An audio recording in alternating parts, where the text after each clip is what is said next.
Halo Kumaha Damang, saatnya Anda menyimak berita Bandung bersama saya Freddy Cahya. Sejumlah berita menarik akan kami sajikan untuk Anda. Berikut 3 berita utama hari ini. Jumlah kecamatan di Kabupaten Garut yang terdampak banjir bandang kian bertambah. Hari pertama masuk sekolah, murid baru jalani masa pengenalan lingkungan sekolah.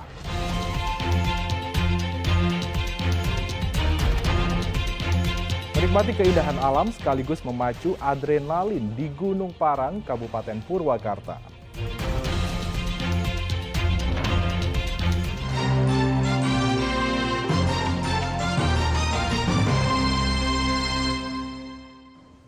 Kita ke informasi utama, seorang ibu hamil bersama 3 orang anaknya yang terjebak banjir bandang di Garut berhasil diselamatkan oleh tim evakuasi. Sementara bertambahnya jumlah kecamatan di Garut yang terdampak banjir membuat pemerintah daerah Garut menetapkan masa tanggap darurat selama 14 hari.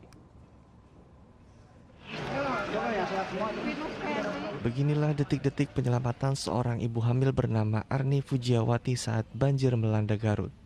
Arni terjebak di rumahnya di Haur Panggung, Kecamatan Tarogong Kidul, Kabupaten Garut bersama ketiga anaknya serta seorang manula. Untuk keluar dari area banjir, kelima korban ditandu oleh tim evakuasi menyusuri banjir. Evakuasi ini berjalan dramatis sebab debit air yang masuk ke rumah warga terus meningkat. Setelah berhasil dievakuasi, kelima korban langsung dibawa ke Puskesmas Tarogong dengan ambulans. Awalnya ibu tersebut mengirim video ke akun Polres Garut, akun resmi Polres Garut. Kemudian kami lapor ke pimpinan kepada Kapolres Garut, AKBP dan Rohali Caksono, dan Kapolres meminta pertolongan ke Satuan Brimob di Garut. Dari Brimob mengirimkan 1 regu berikut perahu karet ke tempat lokasi. Dan ketika Brimob datang, alhamdulillah ibu hamil berikut 3 orang anak dan 1 lansia bisa dievakuasi dalam keadaan selamat. Sementara jumlah kecamatan yang terdampak oleh banjir bandang di Garut kian bertambah. Menurut data dari pemerintah, kini ada 13 kecamatan yang terdampak banjir bandang dengan 4.000 jiwa dari 1.000 rumah. Pemerintah daerah setempat kini tengah mendata kerusakan yang diakibatkan oleh banjir. Nantinya mereka akan memberikan bantuan uang maksimal 50 juta rupiah bagi warga yang rumahnya mengalami kerusakan. Ya, yang 13 kecamatan, Oh, ada 13. yang longsor, ada yang ini karena akibat hujan oleh kita kan jadikan bagian untuk menentukan bahwa ini merupakan tanggap darurat kan harus mempunyai tingkat yang meluas. Pak, kalau Pemerintah daerah Garut kini menetapkan masa tanggap darurat selama 14 hari untuk kepentingan pemulihan dan penanganan pengungsi. Eko Setiabudi melaporkan dari Kabupaten Garut. Banjirop melanda permukiman warga di Kecamatan Kalipuncang, Pangandaran. Banjir ini biasa terjadi hingga sepekan.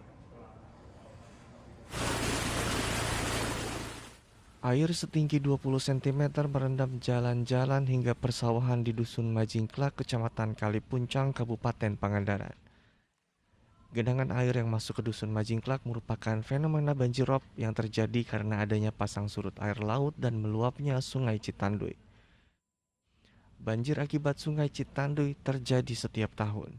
Banjir ini ya biasanya kalau yang besar itu 1 tahun 1 kali. Cuman yang rob biasa itu ya seperti ini keadaannya, paling paling 20 cm 10 cm lah dari jalan. Yang paling yang kerendam ya 3 atau 4 rumah lah.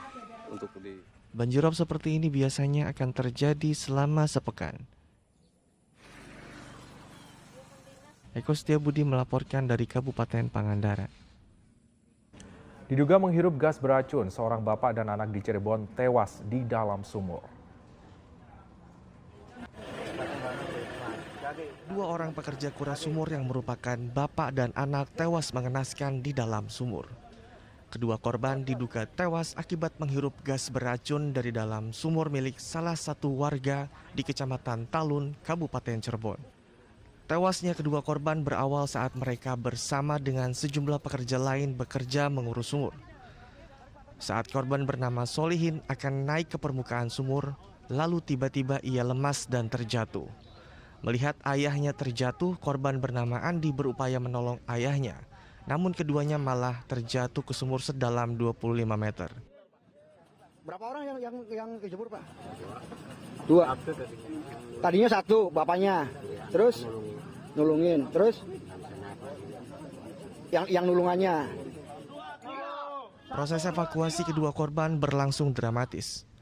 Tim SAR gabungan dari Basarnas, BPBD, TNI, dan Polri berupaya mengevakuasi kedua jasad korban dengan alat khusus. Mereka harus ekstra hati-hati karena diameter sumur yang cukup sempit. Tadi untuk kesulitannya diduga ada gas beracun. Yang kedua itu ada tonjolan batu. Jadi itu sangat menyulitkan untuk proses evakuasi untuk mengangkat korban. Untuk identitasnya. Proses evakuasi kedua jasad korban memakan waktu hingga 2 jam. Setelah dievakuasi, jasad kedua korban langsung dibawa ke Rumah Sakit Gunung Jati untuk diautopsi. Maruli Habibi melaporkan dari Kabupaten Cirebon. Ya, diduga dijadikan tempat pesta miras, tim gabungan dari Satpol PP dan polisi merazia salah satu kafe di Tasikmalaya. Namun saat dirazia, tim gabungan tidak menemukan adanya barang bukti.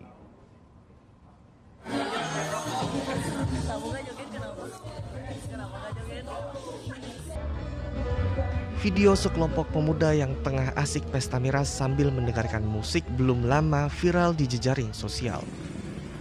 Hal itu membuat tim gabungan dari Satpol PP dan polisi mendatangi salah satu kafe di Jalan Hazet Mustafa, Kota Tasikmalaya.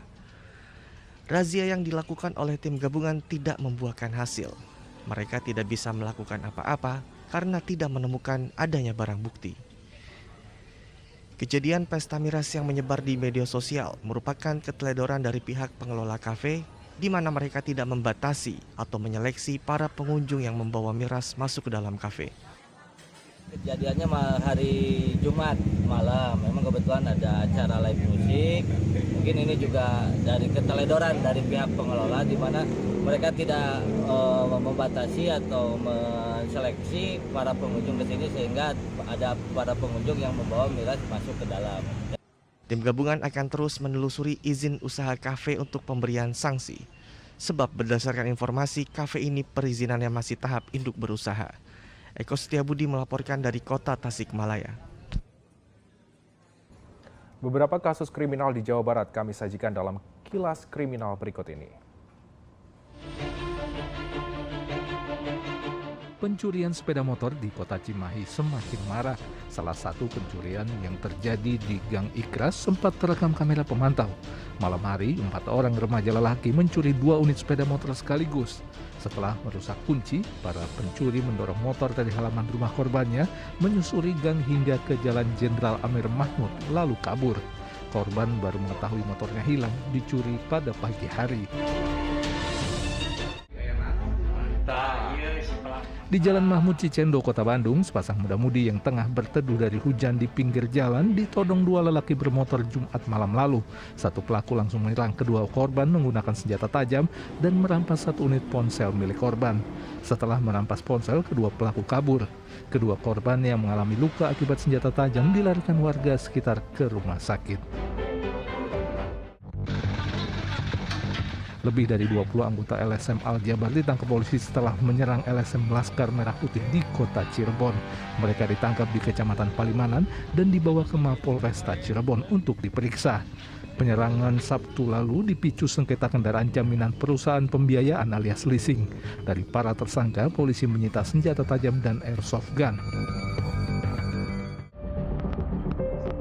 Dengan santainya, tersangka Syarif mencuri burung kontes dari salah satu kios penjualan hewan di Kecamatan Duku Puntang, Kabupaten Cirebon.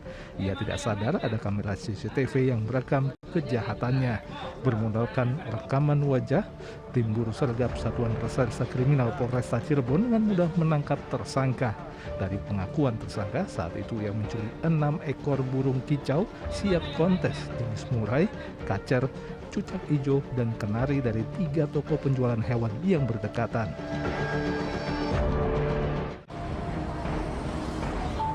Seorang anggota Provos Polsek Paseh Polres Sumedang dikeroyok 3 orang pemuda mabuk Kamis lalu di depan sebuah kantor jasa ekspedisi di Jalan Prabu Gajah Agung, Situ Sumedang.